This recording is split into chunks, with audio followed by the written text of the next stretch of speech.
Democrat Party officials say they are now facing a critical shortage of intimidating insults with which to silence people who have opposing opinions.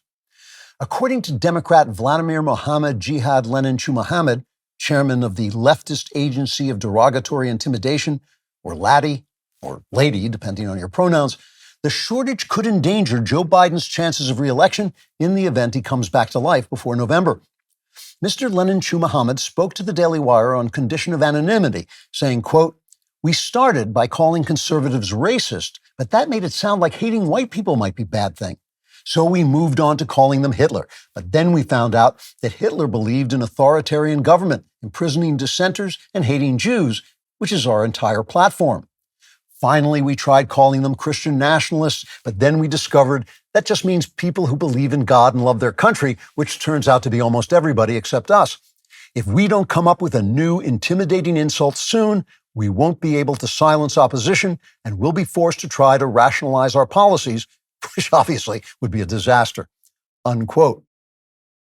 An unnamed Democrat source named Sergei Mohammed Wang Nikita Jihad says Democrat strategists have been working around the clock to come up with a brilliant new plan to replenish their supply of intimidating insults by using words that mean absolutely nothing, so they can't be turned against them. In a memo leaked by an anonymous Democrat source named Rashida Ilhan Alexandria Tucker Carlson, the unnamed Latier Lady chairman Leninchu Mohammed writes, quote, "In the past, meaningless words have worked well for the Democrat Party. We use such sentences as, the border is secure, trans women are women, the demonstrations are mostly peaceful, and George Floyd was an innocent man murdered by racist police, in which certain words were completely devoid of any recognizable meaning, like the words secure, women, peaceful, and innocent man murdered by racist police," unquote. Thus, in the hope of preventing future shortages of intimidating insults, the laddie, or lady, is proposing that Democrats simply start hurling complete gibberish at their opponents in angry voices that make it sound insulting. For instance, a proposed Joe Biden speech was leaked by an anonymous source close to laddie, or lady, named Fang Fang Jihad Tucker Vladimir Ilhan Stalin.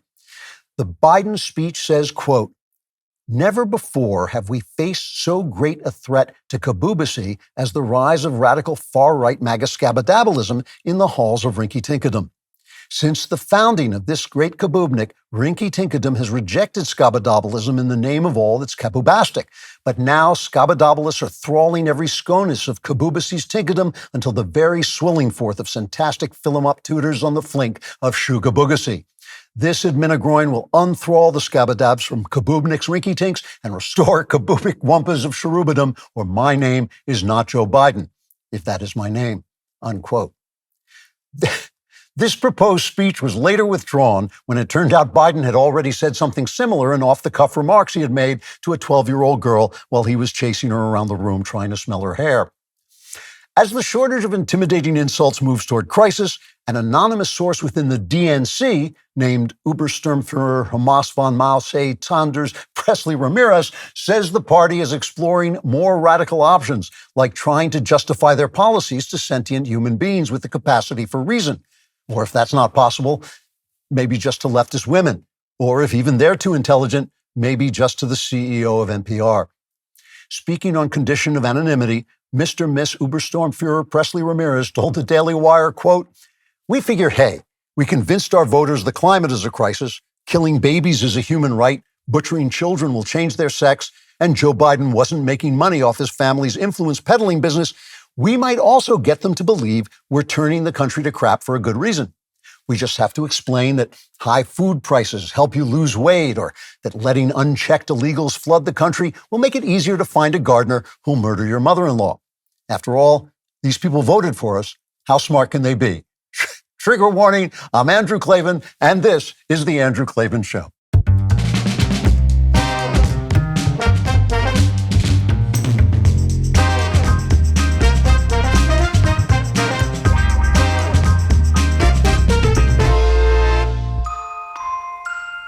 All right, we are back laughing our way through the fall of the Republic.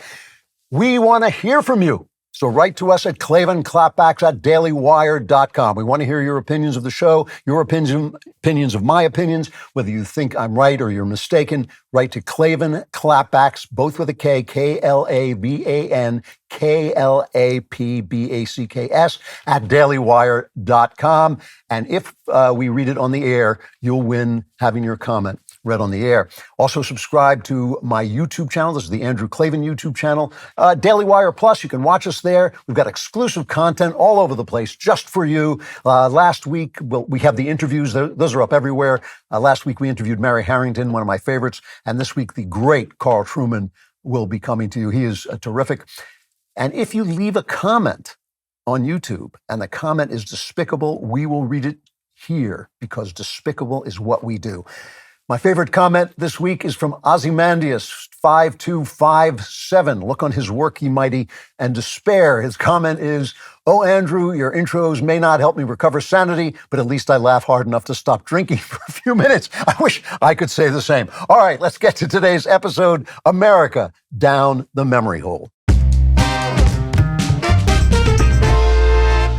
So all the time I remind you of what I think our position is right now, where I think we are, which is that we're in a transitional period, that whether or not Biden or Trump win the next election, the things that we've been arguing over for the last 60, 70 years are passing away because my generation is passing away. Hopefully it won't take me with it, but just in case, I just wanted to leave this with you. Our elite is corrupt.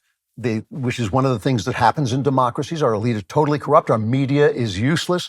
We have this new thing, the internet, which is giving us this flood of unchecked information. And we have no way, because we can't trust anybody, we have no way of deciding which is real information and what's just crazy and what is actually exposing the lies and what's a conspiracy theory. We really don't know. It's really hard. It takes a long time to sort it all out, and we don't know who to trust. We trust the people who are on our side, but sometimes they're no good. It's very, very difficult. So we've got like a pandemic of ignorance released from the labs of our universities and our media. And as a result, each event that happens comes to us completely out of context because everything falls down the memory hole. We don't have any way of sorting anything out. And so we take each event out of context because we don't remember what came before it. We don't know what's happening now. And, you know, they're always throwing this thing about us, about systemic racism. I don't really believe that. In fact, I know this country is not a systemically racist country because I've lived in another country. And when you live in another country, and while I was there, I traveled all around, I found out that this is the least racist country on the face of the planet, bar none. It's just obvious when you live here that we live closer together with people who are different from us in a more friendly way than they do anywhere else. There's not systemic racism, but there is systemic corruption, which means that you can be a nice person, a good person, and simply by entering the systems that are in place, you become corrupt. And I'll show you what I mean. Gratitude fills my heart when I reflect on the sheer luxury of lying awake all night on a Helix mattress. Some of you may go to sleep because they're so comfortable, but not me. I just lie awake and my Helix mattress. That's why my Helix mattress isn't just a piece of furniture. It's a cocoon of comfort that cradles me while I lie awake all night, as I always do. Helix harnesses years of mattress expertise to offer a truly elevated sleep experience or lying awake experience. You guys who sleep on your Helix, you're missing how comfortable they are. If you lie awake, you really get the full thing. The Helix Elite Collection includes 6 different mattress models, each tailored for specific sleep positions and firmness preferences. If you're nervous about buying a mattress online, you do not have to be. Helix has you covered with a unique sleep quiz that customizes your mattress based on your body type and sleep preferences. No more generic mattresses made for someone else. I took the Helix quiz. I was matched with a firm but breathable mattress. I love this mattress, and I'm confident you'll love yours too because I've tested it by staying awake all the time. Plus, Helix has a 10-year warranty, and you get to try it out for 100 nights risk-free. Helix's financing options and flexible payment plans ensure a great night's sleep is never far away. Helix is offering my listeners 20% off all mattress orders and 2 free pillows. Go to helixsleep.com/Klavan. That's helixsleep.com/Klavan. This is their best offer yet. It won't last long. With Helix, better sleep starts now, or at least after you learn how to spell Klavan. K-L-A-V-A-N, there are no E's in Klavan.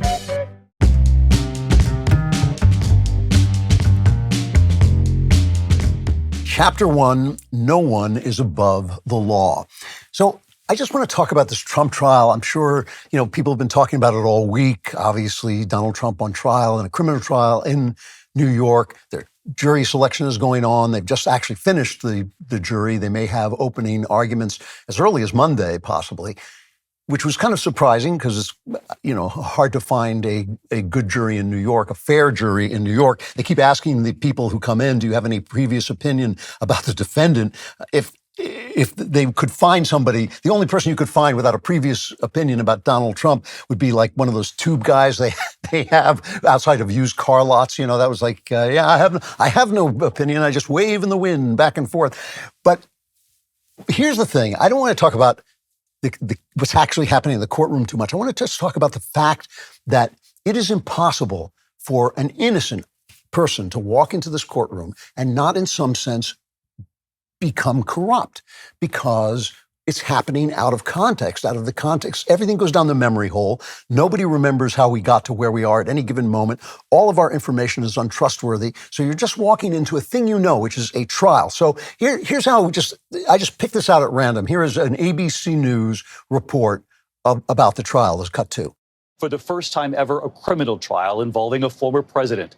Donald Trump arriving at court facing 34 felony counts of falsifying business records to cover up an alleged hush money payment to Stormy Daniels to hide their alleged affair from voters before the 2016 election. Trump in the courtroom today as the first 96 potential jurors filed in, the judge asking them if they could be fair and impartial. And with Donald Trump right there watching, more than half of them raising their hands to say they could not be impartial. So just if you listen to this, right, this is a little bit of structural stuff because what I do for a living is write. I pay attention to the way words are used. You heard a lot of big words in there, words with a lot of emotional impact. So it's historic. It's a historic trial. It is a historic trial. No one has ever sunk so low as the Democrats to charge a former president, for one thing, and the lead candidate for president of one major party. So no one sunk that low. So it's historic. It's like they should say it's an historic low, but it's true. It's historic. And then you hear things like hush money. That's a big thing. You pay somebody hush money, and then it's an affair. So there's a sex angle, and those are the things that hit you. You can't help it. It's the hush money. Now, is it hush money to pay somebody, to say, sign an NDA and I'll give you money? Yeah, it's hush money. So it's not dishonest, right? It's not dishonest, but it is corrupt. Why is it corrupt? Now, well, let me show you the effect, right? So here's a woman who came in to be chosen as a juror. Her name is Kara McGee. And she was turned down just simply because she didn't have time in her life to be on the jury. And sometimes they'll let you off of that because it means you'll be distracted, and it was her job. And I have to tell you, I spent years living in New York. I lived in New York for at least 10 years. I could have known this woman. She's a nice, probably liberal, young, smart, interested in her work, her life. She's probably a nice, moral person. I know there are some people who think, oh, you can't be nice and be on the left, but that's just not true. Plenty of lovely, lovely people on the left, and she's probably one of them. I'm just guessing. I don't know her, but I'm just saying, just looking at her, I've known a lot of girls like that when I lived in New York. So let's hear what she has to say about the jury selection. Cut 3. It's very difficult for anyone really in this country to not come to this with prior opinions. I think we all have prior opinions about the defendant, unless you've been living in a cardboard box since 2014. But personally, the right to a fair trial in this country is more important to me than anything this particular defendant has done or any feelings about him that I personally have. Now, let's take her on face value, because I think she's probably telling the truth. Is she really cares about a fair trial and wants to give even the horrible Donald Trump, which I'm guessing, but I'm guessing that's what she's thinking. She wants to give even him a fair trial. And there are protesters outside with signs that say no one is above the law. And I assume you agree with that, and I certainly agree with that. No one is above the law. But none of that applies to this situation. You want him to have a fair trial, but he can't have a fair trial because of the way he was charged. You say no one is above the law, but is that the situation that we're in? So here's this nice lady. I'm sure you'd like her if you knew her. She's walking in there. She doesn't want to become a corrupt person, but in a way, that's what happens, because if she plays by the rules, she is walking into systemic corruption. Alvin Bragg, 3 years ago, Alvin Bragg's campaigning to replace Cyrus Vance Jr., who had been investigating Trump. And he had gone after one of Trump's charities, and it was in the middle of investigating, but then he said, I'm retiring, I'm getting out. And Bragg had already had a history. He helped oversee a lawsuit against one of Trump's charitable foundations. So it was Cyrus Vance went after him, one of Trump's organizations, for tax evasion. And then Bragg went after a charitable foundation over allegations that Trump used the nonprofit to further his political and business interests. A vague thing. But so he's on Radio Hot 97. And he gets asked the question. This is the DJ. He says, I know a lot of people are wondering, whoever gets this job, the DA, and Bragg was running against Republicans, so he's virtually unopposed in New York. Whoever has this job, are they going to convict Donald Trump? And Bragg said that is the number one issue. So his number one issue was, would he be able to convict Donald Trump, who wasn't at that time charged with anything? And here's a brief part of that interview. I'm the candidate in the race who has the experience with Donald Trump. I was the chief deputy in the Attorney General's office. We sued the Trump administration over 100 times for the Muslim travel ban, for family separation at the border, for shenanigans with the census. So I know how to litigate with him. I also led the team that did the Trump Foundation case. So I'm ready to go wherever the facts take me and to inherit that case. And I think, it'd be hard to argue with the fact that that'd be the most important, most high profile case. And I've seen him up front and seen the lawlessness that he can do. So he's convicting him on air. He's not running for mayor. He's running for DA. He's convicting him on air of things he's not charged with. The things that he sued him over, the Muslim ban, there was no Muslim ban. That he sued him over shenanigans at the border. What was the shenanigans at the border? He's trying to shut down the border. So he's just his nemesis, right? He's funded by, guess who? George Soros. One of the big things they kept running in the papers, Alvin Bragg's not funded by George Soros. Not true. Soros funneled money to him through an organization called Color of Change, and then endorsed him. So he was getting Soros money. When he got in, he issued memos saying, we're not going to charge. He says, armed robberies, this is his memo, armed robberies who use guns or other deadly weapons to stick up stores and other businesses will be prosecuted only for petty larceny, a misdemeanor, provided no victims were seriously injured and there's no genuine risk of physical harm to anyone. So I walk in with a gun, but I don't steal enough to make it grand larceny, then it's just going to be a misdemeanor, even though you have been traumatized by having a gun stick in your face. So he was breaking down all these felonies to misdemeanors, letting people go free. He wasn't convicting. I think it was some huge number, like 40% of accusations he wasn't doing. But he goes after Donald Trump. What does he accuse Donald Trump of doing? Okay.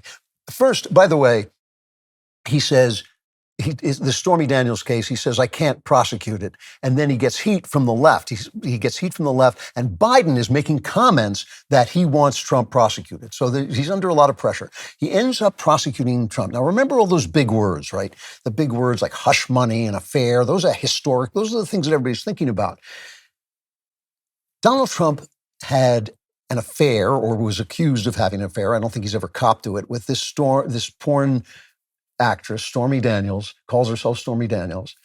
10 years before 2016, he starts running for money. She says, if you don't want me to talk about the affair, you have to pay me. So he has his lawyer, Michael Cohen, make a payment of like $130,000, and he puts it down as a legal expense.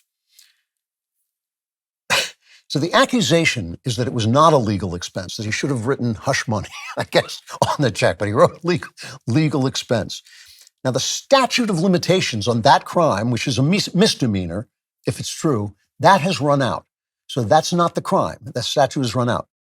Now, just to put it in context, same election, Hillary Clinton secretly paid for the phony Steele dossier that accused Trump of Russian collusion and being with prostitutes and all that stuff, and used a lawyer to funnel the money while misreporting that as legal expenses. And she used a lawyer to get that out into the public and to the FBI, right? And she was fined for that. She paid a fine for that, $113,000. She paid a fine. She wasn't put on criminal trial. So Bragg originally said we can't prosecute it. Then the left got angry. And under that pressure, he then says, well, it's a felony. It's not a misdemeanor. It's a felony because he changed the thing to hide the fact that to hide a crime. And the crime is some kind of election crime that he does not name. He does not name what crime Trump was hiding. If it's a federal crime, he has no jurisdiction over it. It seems to be a federal crime that he's accusing him of hiding, some kind of election crime. Now, the Sixth Amendment of the Constitution says this: you have the right to be informed of the nature and cause of the accusation. So Trump is being charged with what would be a misdemeanor if he weren't hiding a crime, but he's hiding a crime, but he doesn't know what crime he was hiding. That's the charge.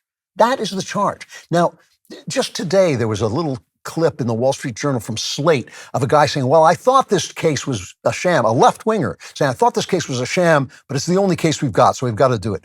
The judge, Juan Merchan, his daughter is a Democrat, works with Democrats on our online campaigns. He's contributed to Democrats. But never mind all that. You have a right to be a judge and a Democrat at the same time. But by his fruits, we should know him. He's not granting Trump any kind of leeway to campaign, any kind of leeway to go to his son's graduation. So this could have been prosecuted in December after the election. They purposely scheduled to keep Trump from campaigning. But instead, Trump is being taken out of the campaign for the flimsiest indictments that would ever been brought against anyone. No one but him would have been charged with this. So you go in there as an innocent juror thinking no one is above the law and I want him to have a fair trial. But how is this fair? How is it fair? Hillary Clinton did something far, far worse, obviously worse, and was fined for it, which was right. If Trump were fined for this, I would shrug it off. And this guy's going on trial, like facing prison, facing a conviction of some kind of real malfeasance. And we know everybody's not above the law because Hillary Clinton didn't treat this. He's not being treated fairly. So this juror trying to do the right thing, trying to treat everybody fairly, give him a fair, can't do it. The whole system is so corrupt. It is so corrupt. The Democrats have so corrupted our electoral system and now our court system that there's no way to bring a fair trial to this. The only way to bring a fair trial is to say, look, this never should have been brought. We're letting him go. But of course, you can't make that decision in a trial. So you are being brought into a corrupt system and you are going to act corruptly whether you want to or not. It's not the juror's fault. It's the Democrats' fault. The power is corrupt. Our elites are corrupt. Our court system has been corrupted. The Democrats have corrupted every single thing they've touched and then accused Trump of being corrupt. Now, the other thing about this is a little bit off topic, but I also have to bring this up. Trump has been a freaking amazing throughout this. He's charged with 90 things, the federal things, and he has just been hilarious, on point. The man is 77 years old. Joe Biden is shuffling around. He can't even walk anymore. He can't even make a sentence come out of his mouth so it makes any sense whatsoever. Here's Trump at a bodega, a New York bodega, on a break from the trial when he finally can get out. And he says, I have to campaign locally. So he goes to a bodega. Here's a cut of him.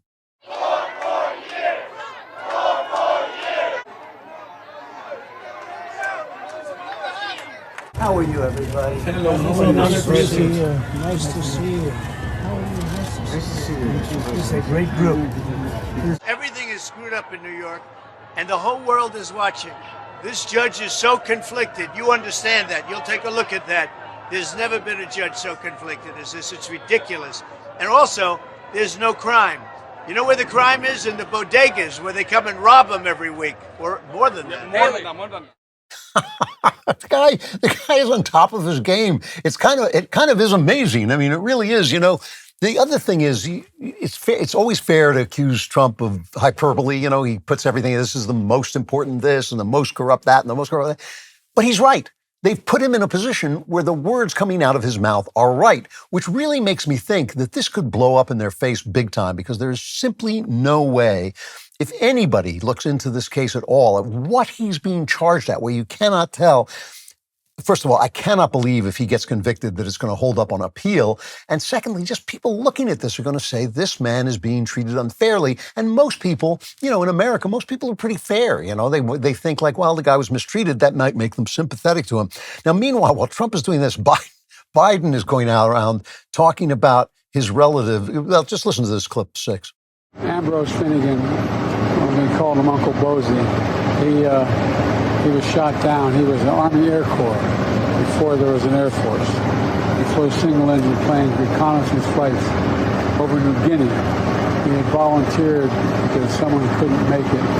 He got shot down in an area where there were a lot of cannibals, and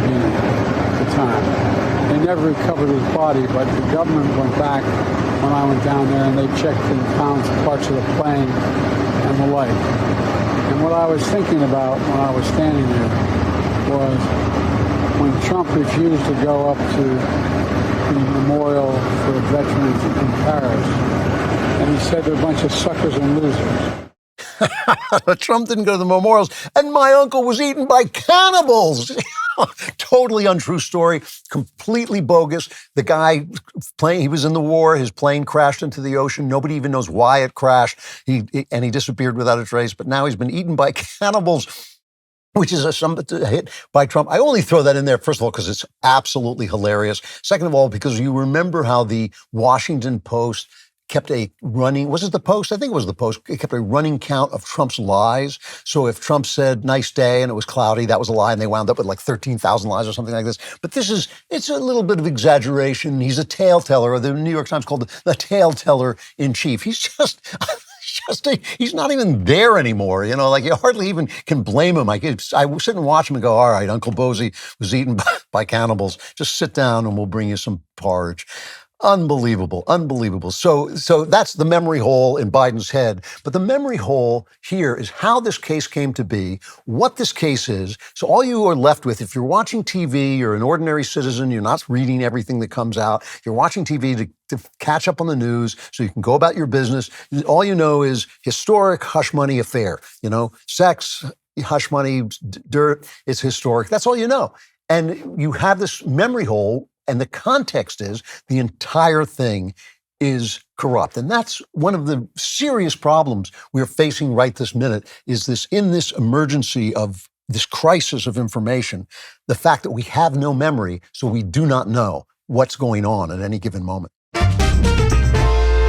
A great way to get to sleep is Beam Dream. I have tried it. It really does ease you into sleep. And even before I tried it, I went and tested and researched the ingredients. It's got this all-natural blend of reishi, magnesium, L-theanine, apigenin, and melatonin to help you fall asleep, stay asleep, and wake up refreshed. And before I would even do the ads, I researched all of them, and they are all recognized as being helpful to falling asleep. And it also means that this is not just your run-of-the-mill sleep aid. It's a concoction carefully crafted to help you slip into the sweet embrace of rest without the grogginess that often accompanies other sleep remedies. Sleep is the foundation of your mental and physical health. I can't even say it because I only fall asleep when I drink this stuff, and then I wake up again. You must have a consistent nighttime routine to function at your best. Today, my listeners get a special discount on Beam's Dream Powder, their best-selling hot cocoa for sleep with no added sugar. It's now available in delicious flavors like cinnamon cocoa, chocolate peanut butter, that's the one I like, and mint chip. Better sleep has never tasted better. Just mix Beam Dream into hot water or milk, stir or froth with the fun machine they give you, and enjoy before bedtime. If you find yourself battling the bedtime blues, give it a shot. Your weary self will thank you. If you want to try Beam's best-selling Dream Powder, take advantage of 40% off for a limited time when you go to shopbeam.com/Klavan and use code Klavan at checkout. That's shopbeam.com/Klavan with my promo code Klavan for up to 40% off your order. Now you know how to spell Beam, but do you know how to spell Klavan? It's Klavan. No E's. I just make it look this easy. There are no E's in Klavan.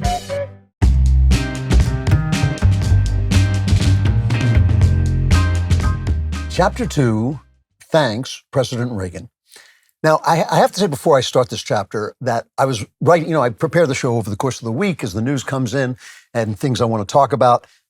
And I was writing this chapter already. And then on Thursday, Dan Henninger of the Wall Street Journal essentially said exactly what I was going to say. So I want to give him credit for getting out there first.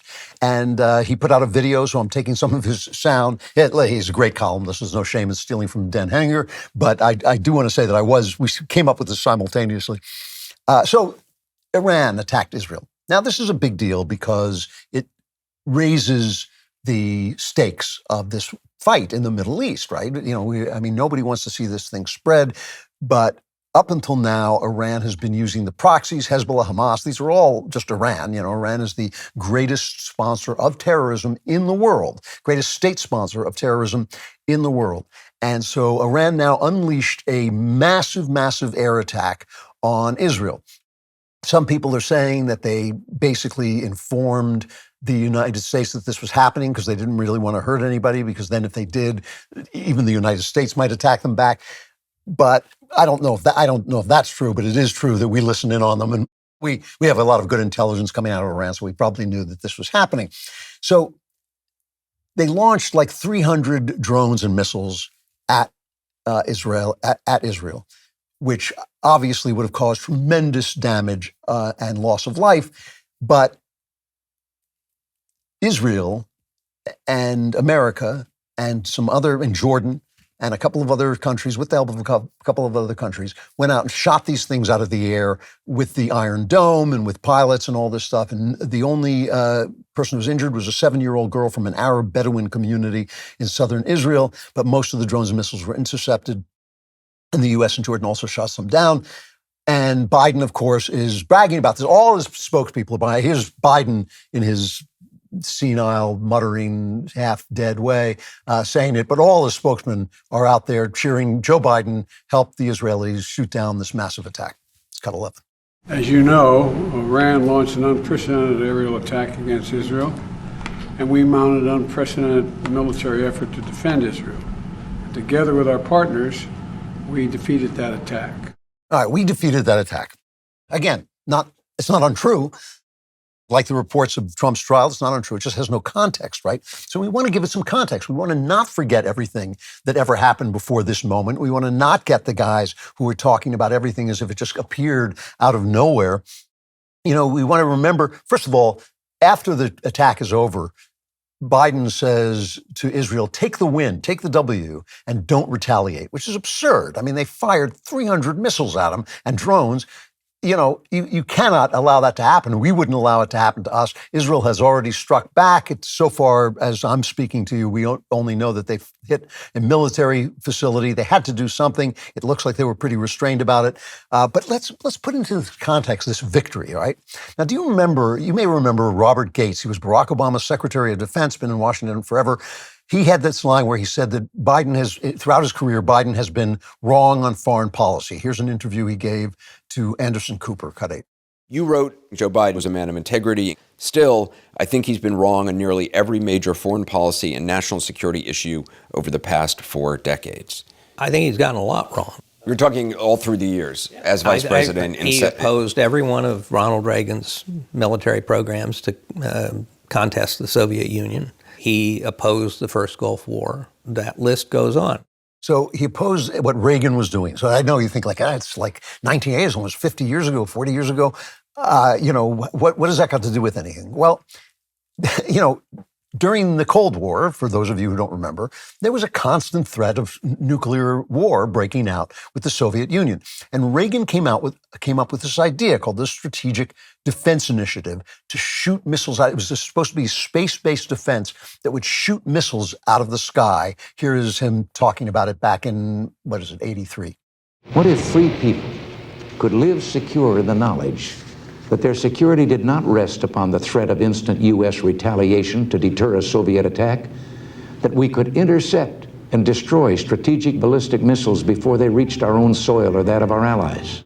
The amazing thing about this, by the way, is Reagan wanted to share, once we developed it, Reagan wanted to share it with the Soviet Union to erase the strategy of mutual assured destruction. So in other words, it would basically put nuclear weapons out of the picture. It was an amazingly visionary thing to come up with. There was no idea that anybody could do it. So Ted Kennedy made fun of it. He called it Star Wars. And the press and the Democrats, and I was there, remember, I'm talking from memory here, the press and the Democrats universally made fun of this. Oh, Reagan, stupid actor. He was always the stupid actor. When he wasn't the warmonger, he was the stupid actor. When he wasn't evil, he was stupid. When he wasn't stupid, he was evil. This is the most ridiculous thing. And chief among those people talking about how stupid this was our old friend, Uncle Bosie's nephew, Joe Biden. Star Wars represents a fundamental assault on the concepts, alliances, and arms control agreements that have buttressed American security for several decades. And the president's continued adherence to it constitutes one of the most reckless and irresponsible acts in the history of modern statecraft. Now, Star Wars SDI never became a reality in the sense that we never got the space-based defenses. But the technology that came out of the research done, especially and with the help of Israel, developed this stuff that they're now using to shoot missiles out of the air, like the Iron Dome. And people would say you can't do it. It's like hitting a gnat with a bullet, it can't be done. But it can be done. And the Iron Dome is basically one of the things that came out of so-called Star Wars. So in the Middle East war, let's start with this. Here's a war that's going on in the Middle East. We would not be in this war if Biden had not encouraged evildoers with his disgraceful retreat from Afghanistan. And this is one of the things, this is another thing we've forgotten, right? Joe Biden thought he was the smartest person in the room. His generals wanted to leave some of our troops in Afghanistan to keep the peace. Biden said no. He took them out. He closed Bagram Air Force Base, so the only way out was the base in Kabul. And that's when our military lost 13 people who were killed at the Abbey Gate suicide bombing. And then, remember this, we retaliated. We were supposed to retaliate for the Abbey Gate bombing, and we made a mistake, and we killed 10 civilians including 7 children. So now, when Israel does that, Joe Biden is the first guy to come out and say, oh, this is terrible. Israel's got to dial it back. We need a ceasefire now. We've got to stop this horrible stuff in Hamas. When we did the same thing for an event that didn't have to happen. On top of this, of course, he withdrew Donald Trump's Abraham Accords. He withdrew Donald Trump's crackdown on Iran, so Iran can make money selling oil again, which money they're using to buy these drones and these missiles. They're shooting at all of this. It's not that Joe Biden is the evil person. He's just made it possible for these evil people to attack Israel in this missile way, this air launch way that they're attacking. And on top of this, the technology with which Israel shot down this attack, with which they kept it from, because think of what would have happened if Israel had been hit, if they'd really had to fight back, if they'd really had to retaliate in a big way, then we'd be edging toward World War III. That technology would not be there if Joe Biden had his way. Unbelievable stuff. You forget this. So he gets to do a victory lap for something that simply wouldn't have happened without Reagan and without Donald Trump, right? On top of this is another thing. Jordan was one of the people who allied with us, right? Now, Jordan has a border with Israel, so they had an interest. But that wouldn't have happened either if Saudi Arabia and the UAE, the United Arab Emirates, hadn't shared intelligence and opened their airspace for Israel's retaliation. Well, why are they on our side? Why are the Arabs and the Muslims supporting Israel, which is supposed to be their great enemy? Well, it's because Barack Obama and Joe Biden's policies strengthened Iran. That was Obama's theory, that if we strengthen Iran, they'll take care of the Middle East for us. The world's greatest terrorists are going to take care of the Middle East for us, and we'll be able to withdraw our interest in there because we'll have the wonderful arrangements. I mean, it's the stupidest idea ever. This was the whole idea of the nuke treaty that was supposed to stop them from having a nuke for, 20, 30 minutes, and then they could get a nuke later. That was Obama's strategy. He was so anti-American. He hates this country. He has always hated this country. He's an anti-colonialist. He does not like America. He thinks we're the bad guy.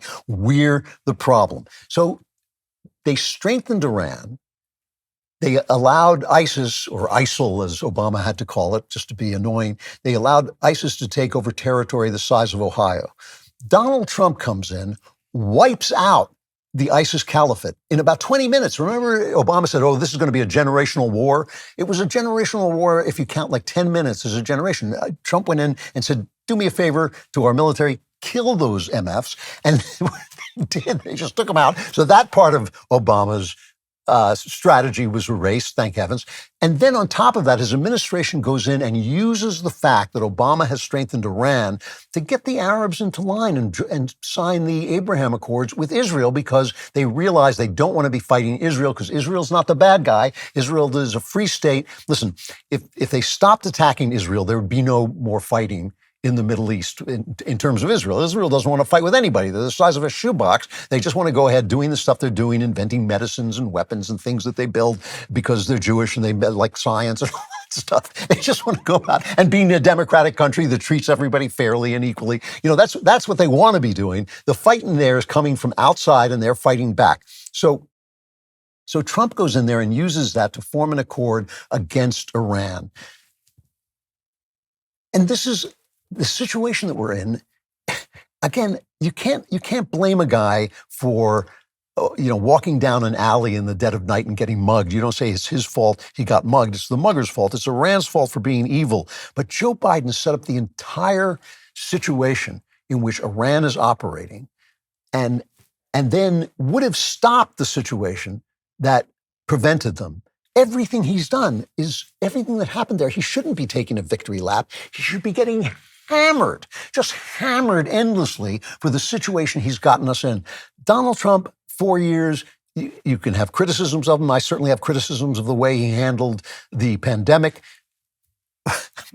But no more wars. He had no wars. And it wasn't because he was isolationist. I mean, he's America first. I'm America first, but he wasn't isolationist, which is a stupid policy. Isolationism is a brainless policy because the world is too small for us to feel we can't be in any fights. There are people who hate us, and if they build up enough strength, we won't be able to defeat them. So we have to stop them early. You can't live in the world as if evil didn't exist. It's absurd. But Donald Trump wasn't that guy. He showed people that he would kill their leaders if they messed around. He showed people that he was a dangerous guy enough, that he was strong enough to stop them, and they stopped, whereas Biden says, don't. That was what he said about Iran before the attack. What do you say to Iran? I say, don't. What did he say to Putin before he went into Ukraine? I say, don't. And it really works, doesn't it? They tremble in their shoes. Putin goes, I must not enter Ukraine. No, they just go into Ukraine. Don't, screw you, because they don't have any fear of him. And on top of all this, Reagan's missile defense that helped him get through it, Trump's strategies and his causing the Arabs to become allies with Israel, using Obama's mistakes to the good. And obviously it wasn't Trump, it's his administration, but still it happens on his watch. Nobody can ever say those three words, conservatives were right. You can't say it, which is another thing about the memory hole. It's not a sinkhole. And I'll show you what I mean. Are you looking for the perfect Mother's Day gift that will make the women in your life feel pampered and appreciated? My friends at Genucel have you covered. Genucel is offering an extra 25% off in honor of their 25th anniversary. This makes this already awesome Mother's Day sale their biggest sale ever. If you haven't tried Genucel, a great place to start is with their most popular package. This package features their Gen 90 serum, which instantly erases the wrinkles around your eyes, forehead, and mouth. It also includes their top-selling under-eye bags and puffiness serum, as well as their jawline treatment for a more contoured, defined jawline. Genucel is so confident in their product that they guarantee you'll see results in less than 12 hours or you'll get your money back. Celebrate the special woman in your life this Mother's Day with the world's best skincare at a once-in-a-lifetime price. Visit Genucel.com/Klavan for an additional 25% off Genucel's already amazing Mother's Day sale. And right now, in your order, Genucel will include a free spa box with 2 bonus gifts and free shipping. Don't wait. The sale won't last long, and they have limited inventory available.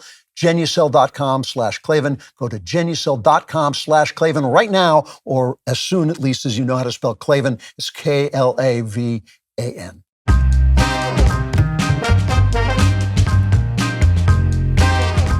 Chapter 3, it ain't a sinkhole. What do I mean by that? A sinkhole is a natural hole that opens up in the earth because of geological forces, right? That's not what our memory hole is. Our memory hole was dug. It was dug by leftists so they would never have to say the 3 words, conservatives are right. Yuri Berliner, right? He at Barry Weiss's Free Press. Last week, I think I said accidentally Barry Weiss was fired by the New York Times. She was forced into a position where she had to resign because of her integrity. And I knew that. I just misspoke. I shouldn't say she was fired. She resigned because of her integrity. She set up this great place, the Free Press. She's doing terrific. Yuri Berliner, an award-winning senior business editor at National Public Radio for more than 2 decades, goes to her and says, NPR has lost the trust of America. Now, people like to tell us that whenever we threaten to defend, I think it's Ted Cruz is threatening to defund NPR, and NPR should for sure be defunded. They always say, we only get 1% of our budget from the federal government. That's a lie. That's one of their many lies. They get it in a very complicated way. There's a big amount of money that goes into a non-government agency called the Corporation for Public Broadcasting, which then goes to local stations who then contract with PBS and NPR. They get a lot of their budget. I don't know if it's half, but it's a lot of their budget from the federal government. So this business guy goes, Yuri Berliner, he goes to the Free Press and he writes this article and he talks about the fact that he is a typical NPR listener. He describes an NPR listener as an EV, an electric vehicle driving, wordle playing, tote bag carrying, coastal elite. And he says, that's not far off of me. I'm a Sarah Lawrence educated, was raised by a lesbian peace activist mother. I drive a Subaru, and Spotify says my listening habits are most similar to people in Berkeley. So NPR is his place, right? He's a lefty, but he's being honest. And he unleashes a series of incredibly specific charges at NPR. He said, listen to what he says. He said, back in 2011, NPR's audience tilted a bit to the left, but it bore a resemblance to America at large. 26% of listeners described themselves as conservatives, 23% as middle of the road, 30% as liberal. And he says, but by 2023, the picture was completely different. Only 11% described themselves as conservative, 21% as middle of the road, 67% of listeners said they were very or somewhat liberal. So an institution getting a lot of money from the federal government, your tax dollars, is serving one side. It's one side. And by the way, I can testify to this. I used to listen to NPR because I'm a culture guy, right? I love the arts. That's where you're going to hear an interview with a jazz man or a painter that you've never heard of before. We're conservatives. We don't do that because we're stupid. We think everything is politics. We only love the arts when the arts are political. We just never say, oh, this is good. We like this. And even though it's offbeat or avant-garde, even though the guy who made it is a leftist, it's a beautiful work of art. We never do it. So I would listen to NPR. But after a while, the socialism was simply too thick. It was like you're cooking a good steak and suddenly you can't breathe because the smoke is thick. The socialism was so thick, I had to stop listening. All right, so here he goes on. An open-minded spirit no longer exists within NPR, and predictably, we don't have an audience that reflects America. They go after he says a lot of this comes from Trump, but it was happening before Trump. It just went into, red alert mode when Trump gets on. They hitched their wagon to Trump's most visible antagonist during the Russian collusion hoax, Adam Schiff. Now, we know Adam Schiff lied. Oh, yeah, I've seen the evidence. Oh, yeah, I've seen the evidence. Definite Russian collusion. Turned out not to be so. But here's the thing. When the Mueller report found no credible evidence of collusion, NPR's coverage was notably sparse. Russiagate quietly faded from our programming. Memory hold. They memory hold their false coverage of the Russiagate hoax. Hunter Biden laptop, he says they did the same thing. They refused to cover it. I remember that. They said, we're not going to cover this. It's a waste of time because it's not true. Then when it was justified, the Hunter Biden laptop turned out to be real. Memory hole. They didn't even talk about it. The lab leak COVID theory, same deal. They condemned anyone who believed it. They just, after it was legitimized, after it turned out that the COVID probably was leaked by a lab, they simply stopped covering it. Again, memory hole, because they can never say those three words, conservatives were right. If they say those three words, their arm falls off. Bret Baier at Fox News has these stories first. The DailyWire has these stories first. We always question what we're being told because we know how corrupt our administration is. We know how corrupt our elites are. We know how corrupt the media is. So DailyWire questions it. Bret Baier is always very fair, does good reporting. Very specific stuff. He says, in D.C., where NPR is headquartered and many of us lived, I found 87 registered Democrats working in editorial positions and 0 Republicans, none. All right. So he's talked about this. It's incredibly specific. He talks about the fact that they've covered the Israel-Hamas war and its spillover into the streets and campuses through the intersectional lens of oppressor versus oppressed. And of course, the Jews are never oppressed. So it's not Israel that's oppressed. It's always the terrorists are oppressed. And that's the way they covered it at NPR. Very specific charges. Here's the response from NPR's chief news executive, Edith Chapin, writes in a memo to staff Tuesday afternoon. She says, we're proud to stand behind the exceptional work that our desks and shows do to cover a wide range of challenging stories. We believe that inclusion among our staff with our sourcing and in our overall coverage is critical to telling the nuanced stories of this country and our world. What inclusion? They're not including any opinions other than the left wings, the far left wing. That's his whole complaint, right? That's what he's complaining about to begin with. But it's about inclusion. In other words, it's essentially saying he doesn't like people who are different than he is. Fernando Alfonso, a senior supervising editor for Digital News, wrote that he wholeheartedly rejected Yuri Berliner's critique of the coverage. He said, as a person of color, and by the way, anybody who begins a sentence like that, there ought to be an automatic trap door that just appears under you and you just drop through it. As a person of color, what happened to him? And we just didn't want to hear the rest of that sentence. The same thing with I have children. I have children in this country. It's like everybody has children. Lots of people have children. We're all different colors. So what? What's your opinion? What are you saying? And he goes on to say, NPR, the efforts NPR has made to diversify its workforce and its sources unique and appropriate given the news industry's long-standing lack of diversity. No answer to the things that this guy is saying, to what Yuri Berliner is saying. Now, meanwhile, it turns out that the NPR CEO, Catherine Maher, is a fruitcake. I mean, she is an absolute. I don't like to make stereotype jokes about blondes, like blondes are dumb. But if blondes were dumb, this would be the queen of the blondes. This woman's an idiot. She has no journalistic experience. She is so far left that she cannot see to the right. Her whole right face is gone. Like she has no way of even seeing what everybody says. Now she's been trying to delete all her tweets that show this, but Chris Rufo, the indispensable man, future president of the United States, I love Rufo. He's been unearthing these things. Here's some of the things she's tweeted. Donald Trump is a racist. During the George Floyd riots, looting is counterproductive, but it's hard to be mad about protests not prioritizing the private property of a system of oppression founded on treating people's ancestors as private property. So people own slaves, so if you want to burn down your neighbor's bodega, go ahead. Catherine Maher, white silence is complicity. If you are white, today is the day to start a conversation in your community.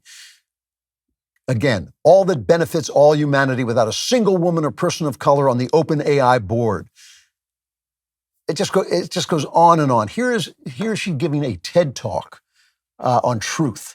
She was part of Wikipedia. She ran Wikipedia for a while. Here's what she says about the truth on a TED Talk, cut 12. Part of the reason we have such glorious chronicles to the human experience in all forms of culture is because we acknowledge there are many different truths. And so in the spirit of that, I'm certain that the truth exists for you and probably for the person sitting next to you. But this may not be the same truth. This is because the truth of the matter is very often, for many people, what happens when we merge facts about the world with our beliefs about the world. Well, first of all, she's mixing up truths and opinions. People have truths and people have opinions, and we argue about those, and those arguments do move us forward if and only if we concede when our ideas make sense and when our ideas do good. If our ideas don't do good, then we change our ideas, unless we happen to be a leftist who works for NPR and can fix the news the way you want it, because then you've dug a memory hole, so you never have to test your truth against history. It was one thing, I've talked about this with friends. It was one thing in the 30s when people thought socialism was a good idea. That's a different time before it had really shown what it does, before it had really shown how it just devours everything in its place. You could say like, oh, you capitalists are just greedy. Socialism is the way forward. Yeah, until you find out that no, that's not what happened. If things get memory holed, you have no basis on which to judge your opinions. There aren't many truths. There's only one truth. I acknowledge that it's sometimes hard to know what that truth is, and we all have different values, and we all have different opinions about the truth, but that's how we go forward, is by discussing things and finding out where they went and remembering. But how can you remember if every time you get a story wrong at NPR, the story simply fades away? The memory hole is not a sinkhole. It didn't just open up on its own. It is dug by people like this, by people like Catherine Maher. And these people are so spread throughout the journalist industry that we don't really have journalists anymore, unless they're independent journalists like Barry Weiss, unless they're people like Chris Rufo looking after the truth and unearthing the truth. But when you turn on NPR, you are just being lied to again and again and again. And then when the lies stop because they've been disproved, down the memory hole they go. Did you know that 52% of men over the age of 40 experience some form of ED? With stats that high, it's strange that this topic has always been taboo. HIMSS is changing men's healthcare by providing access to affordable and discreet health treatment, all from the comfort of your couch. All you need to do is visit hims.com and answer a series of questions on their site. A medical provider will determine the right treatment option for you. If prescribed, your medication will ship directly to you for free and in discreet packaging. HIMSS provides access to clinically proven generic alternatives to Viagra and Cialis with options as low as $2 per dose. No insurance is needed. You'll pay one low price for your treatments, online visits, ongoing shipments, and provider messaging. HIMSS has hundreds of thousands of trusted subscribers. If ED is getting you down, it's time to change that. Start your free online visit today at hims.com/Klavan. That's HIMS.com/Klavan for your personalized ED treatment options. Visit hims.com/Klavan today. I like the way they tell you how to spell HIMSS. Who doesn't know how to spell HIMSS? It's Klavan. You don't know how to spell Klavan. Klavan. Prescriptions require an online consultation with a healthcare provider who will determine if appropriate. Restrictions apply. See website for detail and important safety information. Subscription required. Price varies based on product and subscription plan.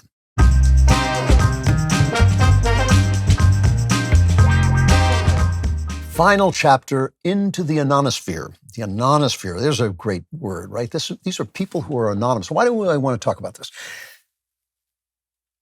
We not only forget things that happened before, we not only have them shoved down the memory hole, but sometimes the future is hiding in plain sight. And the things that are happening right in front of our eyes are not the trends of the future. They're actually the trends of the past. And that is what I believe is happening now. And the future is really important to me because I'm not going to be here to see it. And I kind of want to get a hint of what it is. So when I speak to you, I'm not just speaking about what's happening this very moment. I'm speaking about where we're headed. The Anonysphere is young right-wingers who I've been hunting down and listening to and reading and paying attention to, who don't use their real names because they're afraid. Now, I couldn't live like that. I could not live not taking the hits, but they have a reason behind what they're saying. And there are people who feel that this is a time when you have to be anonymous in order to build something that will be there in the future. So they're kind of memory holing the future. I saw this once before. In the 1980s, Ronald Reagan was president. Things were going really well. Reagan was doing a good job. And I kept noticing, if everybody's doing such a good job, why are all the news stories left-wing oriented? Why are all the TV shows suddenly more left than they used to be? Why are the people who are intellectuals suddenly talking in this left-wing way? What I was noticing, but I didn't know it, was the left was taking over the institutions. And there have been a lot of books about this. Chris Rufo wrote one. Michael Knowles' Speechless covers this a little bit. There's a new book out called Next Gen Marxism by Mike Gonzalez and Catherine Gorka. I had Katie Gorka on the show before the book came out. It's a really good book, but it sort of tells you how they took over the institutions. But that was happening in secret then. We did not know it was happening. It was not in the news. So we didn't see that this future was coming. And conservatives who tend to be mired in both the past and the moment, right? They mire in the past. They see the past is passing away. They panic and they think we've got to fix this now. This is the most important moment of our lifetime. And they don't pay attention to things like the arts, things like the culture. They don't pay attention to things that take time to change the atmosphere. And what is happening now in the Anonysphere, a lot of right-wingers who are sort of building a parallel culture to places like us, the DailyWire. Now, the DailyWire gets accused of being kind of conservative ink, kind of the middle of the road. That's not true. What we've done is we've shifted the conversation further to the right, so it's kind of caught up with us a little bit. But before we were here, that wasn't happening. All these people like these anti-Semites and these Groypers types, they're piggybacking on us. We brought right-wing culture into the conversation more. And now there are these people that are also kind of behind the scenes that are talking about a world that they want to build. That's not a world of hatred, not a world of, of bigotry and all this stuff, but it is really different than what we are talking about here. And some of the things I agree with and some of them I don't, but I think you should keep an eye on it because I think the future is going to come out of this community too. They basically feel that even doing what we're doing, which is attacking the left, which is fighting back against the left, helps the left because it becomes part of the conversation. And we've talked about this a little too. Like, for instance, if they say you're racist and then they say we hate white people, we say, who's the racist now? And then we essentially concede the point that racism is a central problem, which I don't believe it is in America. I don't believe racism is a central problem at all. I believe there's such a thing. There's always such a thing as racism, and there are always nasty racist people, and they can make a lot of noise. And of course, the left covers all the right-wing racists because they want to make us look racist, but that's not really the problem. Or, they'll say transgenderism is a thing, and then the former Bruce Jenner will turn out to be a conservative, and they'll attack him and say, who's the transphobic now? As if there's such a thing as transphobia, which there's not, right? We just don't believe that you can change sexes, that's all. So what they're saying is don't be in the argument with the left because you're simply supporting their point of view because they have such power, and also you're essentially conceding the fact that they're a part of the establishment. These people feel democracy has failed. And they're not quite clear about how they want to replace it, but it's kind of with an oligarchy. It's kind of like they want a kind of CEO type king, and then he's surrounded by elites, and they'll run things.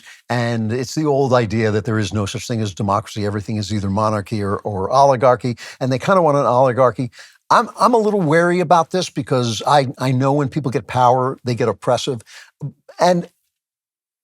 But still, I kind of understand where they're going. Democracy right now, it doesn't look very democratic. They're not racist in the sense of being hateful, but they're kind of like Charles Murray. They believe that blacks are inferior, and if we treat everybody equally, blacks will fall behind. I believe in treating everybody equally. And I think that will force, if blacks fall behind, that will force them to fix the things that are really holding them back, which is not systemic racism. It's systemic fatherlessness. It's bad education. It's people saying, oh yeah, we're not going to have any elite classes anymore because the blacks get into them. So we're going to bring everybody down to the blacks. That is true racism on the left. But I do think if we treat everybody equally, everything will shake out the way it shakes out, and then those people who want to get ahead will get ahead. And I'm suspicious of genetic predeterminism. People who think the genetics is all. I mean, genetics always seems to prove that the moment is the way things have to be, and things then change in the future. But I do agree with them about this, that we should just get out of the race business. Government out of the race business. Business out of the race business. Everybody out of the race business. Let every man take care of himself and treat everybody as he comes. So I agree with that as well. I think that the Democrat means are worth fighting for. But the other thing I agree with these guys about is that we have to start a culture. Every time, there's plenty of very, very, very talented people on the left. They make good movies sometimes. We should be making movies of our own, not just movies, but we should be doing everything, Substack, videos, short videos, long videos. This is the kind of thing that we're trying to do here at the Daily Wire. We need more people doing it. We need independent people doing it. We need AI doing it. The thing is, the one thing I disagree with these right-wingers is I think they ought to go back to the beginning, and before they give up on the American system, they ought to go back and really take a look at what this country was supposed to be and see if they can remember who we are. I think we need to bring the founding out of the memory hole before we move into the future. It's been 2 years of fighting the left and building the future with great products, and we're only getting better. Jeremy's second-gen razors are here. Same mission, better razors. You'll immediately notice the totally reconstructed ergonomic handle for superior durability and improved coated stainless steel blades that last longer, plus enjoy more flexibility for a close shave without nicks or cuts. Watch this. This one isn't working. Oh, maybe I should take it out of the box. For those who meticulously craft their masculine look, introducing Jeremy's new Precision 5 razor, completely transformed with a precision trimmer and enhanced comfort thanks to the improved lubrication strip. Experience an exceptionally smooth and close shave with added durability to withstand those accidental drops. And if shaving feels more like a chore, meet the brand new Sprint 3 with open blade geometry for a swift, clean shave, allowing you to get back to your manly pursuits in no time. Razors not made in China, razors made right. Progress that isn't progressive. I love these things so much I shaved off a perfectly beautiful full head of hair just because I couldn't stop using it. So head on over to jeremysrazors.com to upgrade to your new second-gen razor today. All right, Klavan Klapbacks. Going to a bodega. You know about that, right? Yeah! All right, Klavan Klapbacks. Klavan and Klapbacks, both spelled with a K, no E's in either. Klavan Klapbacks at DailyWire.com. Give me your opinions. Tell me, you can tell me, I'm beautiful. You can tell me I'm just so right, it's unbelievable. Or you can say something else. Whatever it is, we'll read it on the air. From Jeff Lee, in regards to your criticism about Tucker Carlson, you're mostly correct. The Viet Cong targeted Catholics, but Tucker was indeed correct when he said the U.S. funded Syrian radicals. The U.S. gave materiel to Western Syrian rebels, but these rebels gave them to Islamist groups intentionally through corruption or by capture. It's one of the absurdities of geopolitics, similar to how the U.S. sent money to Iran while backing Israel. Yeah, I acknowledge that, but that was not my problem. My problem was that he blamed America for the things that America's enemies were doing and essentially implied that they wouldn't have been doing them if we hadn't gone and fought them, which is just absurd. That is just absurd. And it goes on top of his kowtowing to Andrew Tate and to Putin. And it's just time we sort of acknowledge that something is wrong here. And I don't know his heart. I don't know his mind. I don't know his motives. I'm just saying that video was a really, really dishonest one. And he should get hit for it. I'm sorry. But I got to add here, the left is so wicked. The left is so wicked that it gives me zero joy to fight with the right. But why do I sometimes think it's right to do? The reason I think it's sometimes right to do is because we're in this position, this transitional period. This is the moment to press forward onto victory with the things that places like the Daily Wire, the beachheads, the places like the Daily Wire have established. And the haters and the bigots, and I don't mean people who think there's human biodiversity and races are different. I get that. But I mean the people who hate other people. This is going to be and continue to be a multi-ethnic country. It is not a white man's country. That line is garbage. And so I really think we need to get those guys out of the movement. And I'm not talking about Tucker specifically, but I'm talking to the guys I think he's playing to when he puts out an anti-American video like that or a pro-Putin video like that. We don't support murderers like Putin. Come on. I have no love for American journalists, but I don't want to see them pushed off roofs or, poisoned with radioactive materials. That's not the way forward, and that's not the way things are going to go in this country, because this country remains at heart a decent country. I think right now we are steeped in corruption and immorality when it comes to abortion and some sexuality things that are happening in this country I think are really sick. I think it's a bad time. I've said it again and again. It's a dark time. But if we don't believe we can come out, then what are we fighting for at all? Why don't we just all go home to bed?